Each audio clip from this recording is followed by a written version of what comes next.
मित्रहो नमस्कार.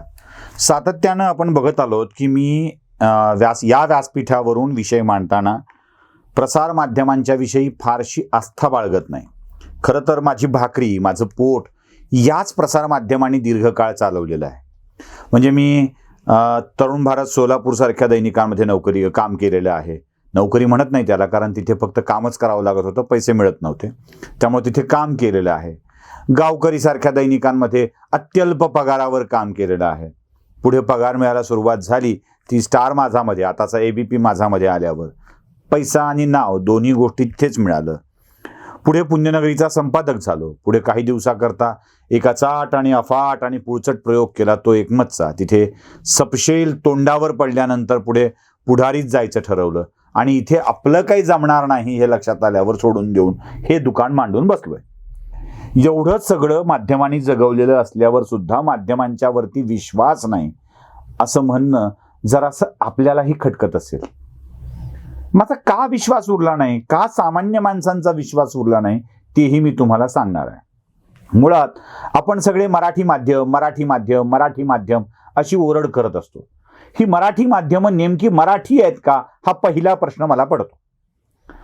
म्हणजे मराठी माध्यमांमधली अग्रगण्य नावं शोधायला लागलो आपण तर आता अशात आलेला तो दिव्य मराठी भास्कर समूह, जो मध्य प्रदेशातून महाराष्ट्रामध्ये आलेला आहे. नाव तर दिव्य मराठी आहे, पण आहे भास्कर समूह आणि जो मध्य प्रदेशातला आहे. लोकमत दर्डाजींचा आहे, 100% मराठी नाही आहेत, त्यामुळे दर्डाजींचा आहे, हे पण तुम्हाला मी सांगतो. नाही म्हणायला सकाळ, पुढारी, बंद पडलेला गावकरी, दुगदुगी राहिलेला सकाळ आणि कोल्हापूर सोडून बाकी ठिकाणी मरणासन्न अवस्थेत गेलेला पुढारी, देशदूत, देशोन्नती ही अशी जिल्हाभर चालणारी वर्तमानपत्र ही अशी मराठी दैनिकं म्हणून आहेत. पण बाकी दैनिकांची अवस्था काय आहे? महाराष्ट्र टाइम्स मराठी माणसांचा ग्रुप आहे का? लोकसत्ता, इंडियन एक्सप्रेस मराठी माणसांचा ग्रुप आहे का? काही साधी प्रश्न येतो. नाहीत ही मराठी माणसांचे ग्रुप.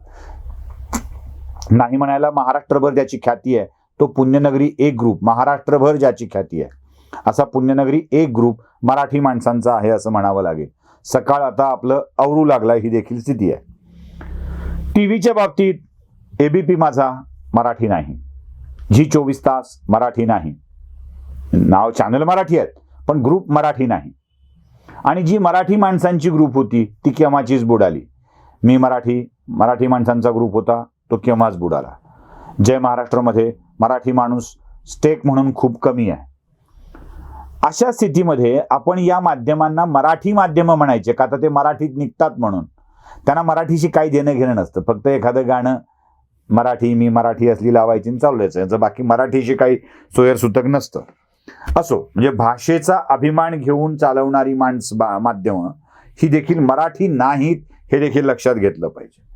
आणि बरं, ज्या माणसांवरती विश्वास ठेवावा, ज्या माणसांना चांगली पत्रकार म्हणावं, अशी माणसं देखील कुठे ना कुठे राजकीय पक्षाच्या दावणीला बांधली गेलेली आहेत. म्हणजे लोक मला टीका करतात ना की सुशील कुलकर्णी, तुम्ही भाजपचे प्यादे वाटता, चमचे वाटता, गुलाम वाटता, वगैरे वगैरे, अंधभक्त वाटता. वस्तुस्थिती सांगणं आमचं काम आहे. ती कुणाच्या बाजूने झुकत असेल तर त्याला पर्याय नाही. पण माझ्यावरती किंवा माझ्यासारख्या अनेकांच्यावरती हा आरोप लावताना काही लोक विसरतात की आपण राष्ट्रीय स्तरावरच्या काही पत्रकारांना निपक्षपाती म्हणणार आहोत का? का रवीश कुमार निपक्षपाती आहेत का? की अभिसार निपक्षपाती वाटतो तुम्हाला? कोण निपक्षपाती वाटतं? बाकी सोडून द्या तिकडच्या लोकांचं बोलणं, जरा महाराष्ट्रातल्या लोकांचं बोलू. भरत कुमार राऊत निपक्षपाती पत्रकार म्हणत शेवटच्या टप्प्यात शिवसेनेचं गुणगान गाऊ लागले आणि राज्यसभेवर जाऊन बसले. ज्यांना निपक्षपाती आणि सुंदर लेखक कुमार केतकर ते सुमार केतकर ठरले आणि तेही सोनिया पंढरीचे वारकरी होत राज्यसभेच्या दारात जाऊन बसलेच की. गिरीश कुबेरांची राज्यसभेत जाण्याची इच्छा काही लपून राहिलेली नाहीये. राजीव खांडेकरांना देखील शिवसेनेच्या किंवा राष्ट्रवादीच्या कोट्यातून आपण जाऊ वाटतं. त्यामुळंच विश्वातले सर्वश्रेष्ठ मुख्यमंत्री, ब्रह्मांडातले सर्वश्रेष्ठ मुख्यमंत्री म्हणण्याचं काम खांडेकरांचं चॅनल करतच की. संजय निरुपमांना शिवसेनेनं आणि काँग्रेसनं पत्रकार म्हणूनच जवळ घेतलं आणि त्यांना राज्यसभेवर देखील पाठवलं. हे संजय आवटे जे जातीचा द्वेष पसरवतात, एखाद्या जातीचा विरोध करतात, दिव्य मराठीत स्टेट एडिटर म्हणून काम करतात आणि त्यानंतर पुण्यात जाऊन लोकमतचे संपादक बनतात. दिव्य मराठी ज्यांनी खपविला ते संजय आवटे आता पुण्यामध्ये लोकमत खपवायला निघालेत. म्हणजे पुण्याच्या माणसांना मला सांगणं आहे की संजय आवटे दिव्य मराठीचे संपादक म्हणून काम करत होते तेव्हा ते राष्ट्रवादीचे प्रचारक असल्याच्या थाटात ब्राह्मणांची अक्षरशः इज्जत काढत लिखाण करत होते. कदाचित तोच पॅटर्न तोही पुण्यामध्ये लोकमतमध्ये करण्याची शक्यता नाकारता येत नाही. त्यामुळे पुण्यात लोकमत घेणाऱ्या माणसांनी आवटे आहेत म्हणून घेणार नाही असं सांगायला हरकत नाही, जो प्रकार आम्ही केलेला होता. राजेंद्र दर्डा दैनिकांच्याच नावावर मोठं व्हायचा प्रयत्न करतायत. एक भाऊ खासदार झाला, दुसरा भाऊ आमदार झाला, राज्यात मंत्री झाला, हे सगळं पत्रकारितेच्या जोरावर मिळवलेलं आहे. बरं, ज्या पुढारीचं नाव आपण घेतो, जे हे सगळे काँग्रेसचे झाले मंडळी झाली, ज्या भाजपनी योगेश जाधव जे पुढारीचे आता संपादक आहेत, त्यांचे वडील आता वयोमानापरत्वे थकलेत, त्यामुळे योगेश जाधवांनी सगळा चार्ज पुढारीचा घेतलाय. हे योगेश जाधव सुद्धा भाजप सरकारच्या काळामध्ये उर्वरित महाराष्ट्र वैधानिक विकास मंडळाचे अध्यक्ष झालेले होते. यांनाही मंत्रिपदाचा दर्जा मिळालेला होता.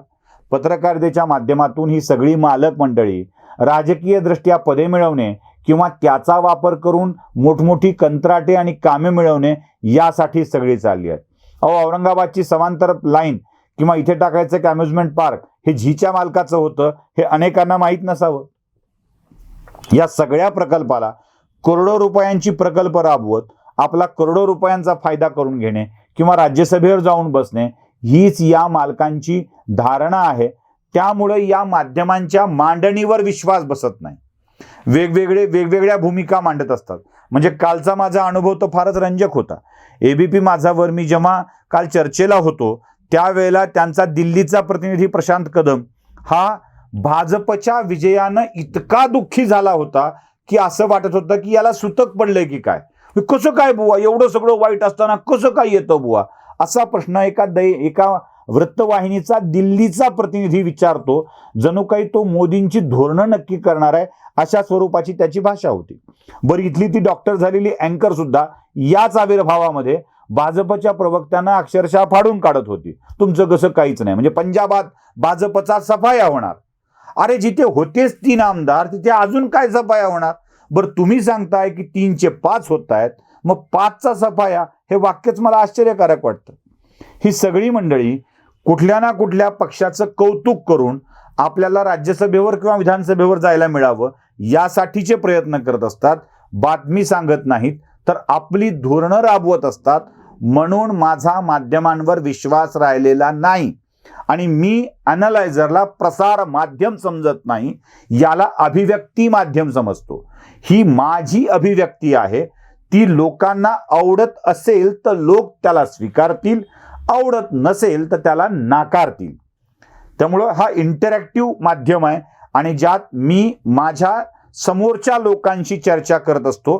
ते मला आपली मतं सांगत असतात. त्यातून त्यांची अभिव्यक्ती, अभिरुची, आवड समजते.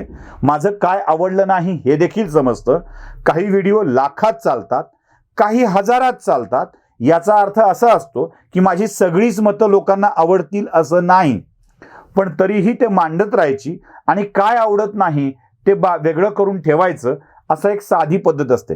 पण या माध्यमांना लोकांना काय आवडतंय याच्याशी अजिबात देणं घेणं नाही, तर आपला अजेंडा रेटून प्रसिद्धी करून आपल्या पदरात काय पडतंय हे जास्तीत जास्त बघायचंय. म्हणून माझा माध्यमांवर विश्वास राहिलेला नाही. नमस्कार.